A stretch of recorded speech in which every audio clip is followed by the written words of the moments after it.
এত কম বয়স, মাত্র 16 বছর 18 বছর, এখনই সাফা তোমাকে ভিতরে ঢুকে গেল কেন? এত কম বয়সে এত গুনাহ করে ফেললাম, এত অল্প বয়সে এত বড় গাদ্দার। মাত্র 14 বছর না হতেই তুমি আল্লাহকে কোনো পাত্তা দিচ্ছ না, তো তুমি 40 বছর পর্যন্ত গেলে তো দাজ্জাল হয়ে যাবে। এত অল্প বয়সে যদি তোমার বুকের এত শক্তি সাহস যে তুমি আল্লাহকে কোনো পাত্তাই দাও না, 60 বছর পর্যন্ত যাইতে যাইতে তুমি কি হবে? অতএব দয়া করো ছেলেরা, দয়া করো।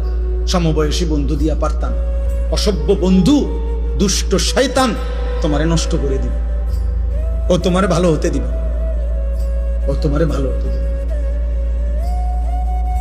যে কোনো অসৎ চরিত্রহীন নারী দেখে, ছবি দেখে, উলঙ্গ দৃশ্য দেখে, হারাম অসভ্য বেহায়া নারীর কথা যেগুলা বলে চলাফেরা, ওই জীবনও তোমারে ভালো থাকতে দিবে।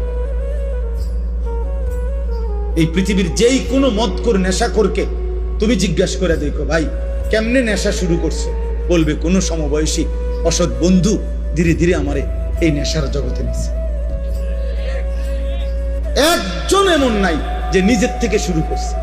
আরে বিড়ি খায় যারা, বিড়ি, যে সমস্ত বুড়া বেটা 70 বছর বাঁকা হয়ে গেছে, বুড়া বিড়ি খায়, এ বিড়ি খাওয়াই না বুড়া মিয়ারে জিগান, চাচা পশ্চিম দিকে ফিরে আল্লাহরে সাক্ষী রেখে বলেন বিড়ি খানা শুরু করছেন কেন? ওই বলবে আমি খাইতাম না প্রথম প্রথম, আমার লগে 2-3টা ফোলা আসিল, এডি আমার অভ্যাসটা করাইছে। কোন গুনাহ, হারাম গুনাহ যেগুলো, মন্দ আখলাক, এগুলা সমবয়সী বন্ধু নষ্ট করে।